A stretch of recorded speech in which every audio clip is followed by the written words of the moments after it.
Hey everybody, I just wanted to do a quick market check-in. Thank you so much for all your referrals. I would not be in business without them.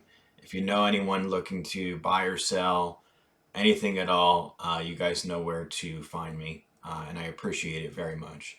So, just a quick update. We saw a little bit of a slowdown in August to October, and we thought that maybe the market was slowing down. It's been out of control for the last 2 years. Total seller's market, as you know from my previous videos. Um, we saw a little bit of that plateau, and then all of a sudden in November, it's really picked back up. Just to give you an example, I had a client who bought about 7 months ago, and they spent 282,000, and for personal reasons they had to move again, and we put it up on market last week, and she got 330,000.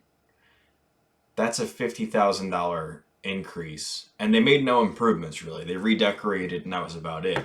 But $50,000 over 7 months. So, a lot of the stats that I have in the summary, they don't capture the full picture of what's going on. These are generalized stats in our area, but they're not hyper local. So anecdotally, you always have the objective statistics, and then you have the anecdotal, what I'm seeing personally with my clients. And what I'm seeing with my clients is the market is crazy. It had slowed down for a little while, for a couple months, and it's back to being its crazy self. Um, you have the mortgage rates that are still low.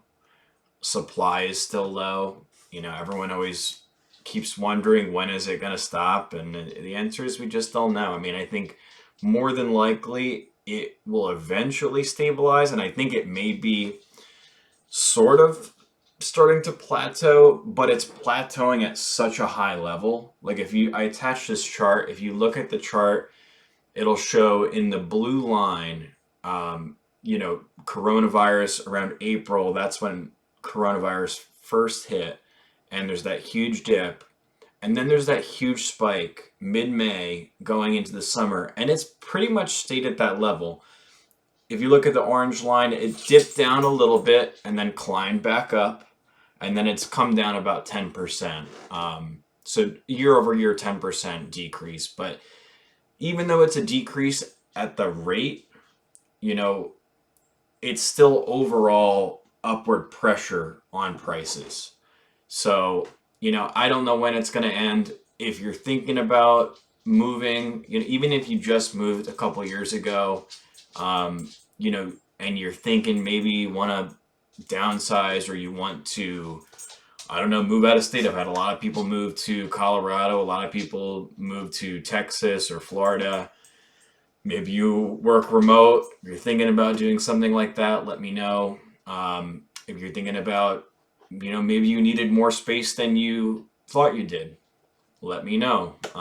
Even if you just moved last year, there's a chance that you could be like that one client and really kind of, um, you know, get some of that equity, even if it's only been 6 months to a year, whatever. If you've bought a condo, especially if you've bought a condo, and you're thinking about, like, you want to get a single family home at some point, now is definitely a good time to do that. It may continue to go up. I don't know, but nobody really knows what's going to happen. All I know is the demand is still high. The interest rates are still low, around that 3% mark. So, as always, I'm here for you guys. Whatever you need, feel free to give me a call, text, email, and I hope to talk to everybody soon. Bye.